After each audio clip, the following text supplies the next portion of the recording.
नमस्कार. लहानांपासून मोठ्यापर्यंत सगळ्यांच्या आवडीची अशी काजू मसाल्याची रेसिपी आज मी तुमच्याबरोबर शेअर करत आहे. अगदी घरातल्या साहित्यामध्ये झटपट होणारी आणि खायलाही तितकीच अप्रतिम, अगदी रेस्टॉरंट स्टाईलमध्ये ही भाजी आपण करणार आहोत. चला तर मग आता वेळ न घालवता रेसिपीला सुरुवात करू. या ठिकाणी मी हे 2 कांदे या आकारामध्ये घेतलेले आहे आणि 1 टोमॅटो त्याच आकाराचा घेतलेला आहे आणि दोन्ही मी या आकारामध्ये मोठे मोठे असे कट करून घेतलेले आहेत. या ठिकाणी मी कढई घेतलेली आहे आणि कढईमध्ये एक 3 ते 4 चमचे मी तेल घातलेलं आहे. तेल थोडं गरम झालं की याच्यामध्ये आपण जो चिरलेला कांदा आहे तो मी आता घालून घेत आहे. आपल्याला हा कांदा अगदी गुलाबी लालसर होईपर्यंत परतून घ्यायचा आहे. याचा कच्चेपणा आपल्याला पूर्ण काढून घ्यायचा आहे आणि छान असा भाजून घ्यायचा आहे. हे पहा, आपला कांदा आता छान गुलाबी लालसर झाला आहे. आता या ठिकाणी मी हा चिरलेला टोमॅटो घालून घेत आहे. या ठिकाणी आपल्याला हा टोमॅटोही आता छान भाजून घ्यायचा आहे.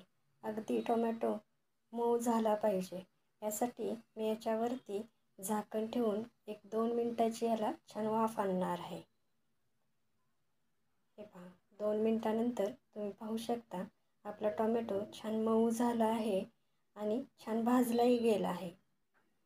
आता या ठिकाणी 1-2-3 तुकडे आल्याचे, 5-7 लसूण पाकळ्या, 7-8 काजू घातलेले आहेत. आता हे आपण छान परतून घेऊ. छान भाजले गेलं पाहिजे. अगदी लसणाचा आणि आल्याचा वास आला पाहिजे इतपत आपल्याला हे भाजून घ्यायचं आहे. जितका आपण मसाला छान भाजू तितकी आपली ग्रेव्ही छान होणार आहे. 1-2-4 मिनटं परतल्यानंतर तुम्ही पाहू शकता आपला छान मसाला आता भाजला गेला आहे. काजूही थोडे गुलाबी लालसर झाले आहेत. आता आपण हा मसाला काढून घेऊ आणि थंड होण्यासाठी ठेवून देऊ.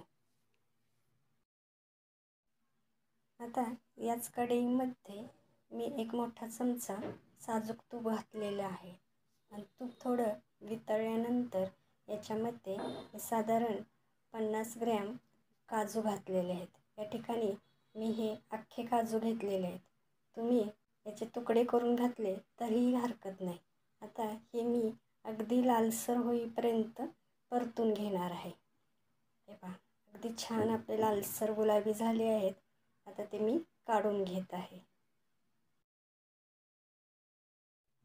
आपला हा मसाला आता थंड झाला आहे. तो मी एका मिक्सरच्या भांड्यामध्ये घालून घेत आहे आणि याच्यामध्ये पाणी न घालता याचे वाटण तयार करून घेणार आहे.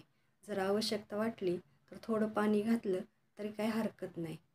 हे पहा, या पद्धतीनं आपल्याला याची पेस्ट तयार करून घ्यायची आहे. या ठिकाणी आपण जे काजू तळले होते त्याच कढईमध्ये उरलेल्या तुपामध्ये मी आणखीन थोडं तूप वाढवलं आहे आणि या ठिकाणी 1 चमचा मी लोणी घातलेलं आहे. आता हे छान आता आपण थोडं वितळून घेऊ आणि तूपही थोडं गरम करून घेऊ.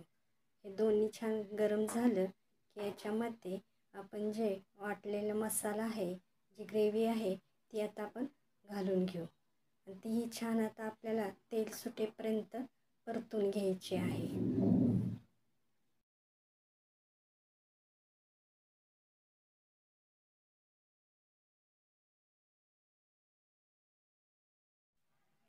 हे पहा, आपली ग्रेव्ही आता छान भाजली आहे. तेलही सुटलं आहे. आता याच्यामध्ये 1 पाव चमचा हळद आणि 1 चमचा काश्मीरी लाल मिरची पावडर मी घातलेली आहे. काजू मसाला थोडा गोडसरच असतो. याच्यासाठी कलरसाठी मी ही मिरची पावडर घातलेली आहे.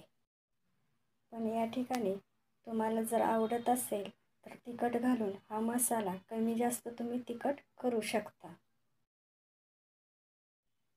या ठिकाणी मी याच्यामध्ये एक अर्धा कप पाणी घातलेलं आहे. पाणी घातल्यानंतर आपली ही ग्रेव्ही अशा पद्धतीनं तयार झाली आहे. आता याच्यावरती झाकण ठेवून याला मी 5 मिनिटाची वाफ आणून घेणार आहे, जेणेकरून ही ग्रेव्ही छान शिजली जाईल. हे पहा, 5 मिनिटानंतर तुम्ही पाहू शकता अगदी ग्रेव्ही आपली छान झाली आहे आणि रंगही आता छान आला आहे. अगदी जशी हवी आहे त्या पद्धतीनं आपली ही ग्रेव्ही तयार झाली आहे. आता याच्यामध्ये मी चवीनुसार मीठ घातलेलं आहे. यानंतर मी याच्यामध्ये तळलेले काजू घालून घेत आहे. थोडं मिक्स केल्यानंतर याच्यामध्ये मी पाव चमचा कसुरी मेथी घालत आहे. अर्धा चमचा धना पावडर आणि अर्धा चमचा गरम मसाला घातलेला आहे. यात आपण छान मिक्स करून घेऊ.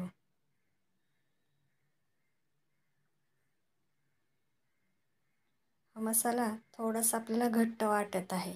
याच्यासाठी मी थोडंसं याच्यामध्ये पाणी घालून घेत आहे, जेणेकरून आपल्याला याची ग्रेव्ही हवी आहे. आता थोडंसं परतल्यानंतर याच्यावरती झाकण ठेवून याला मी 5 मिनिटाची वाफ आणून घेणार आहे. 5 मिनिटानंतर तुम्ही पाहू शकता आपली भाजी आता तयार झाली आहे. आपला मसाला तयार झाला आहे. आपल्याला या ठिकाणी रेस्टॉरंटसारखी चव हवी आहे आणि अशी चव येण्यासाठी यामध्ये मी 1 चमचा फ्रेश क्रीम मिक्स करून घेत आहे. तुमच्याकडे फ्रेश क्रीम नसेल तर दुधावरची साय फेटून घातली तरी काही हरकत नाही.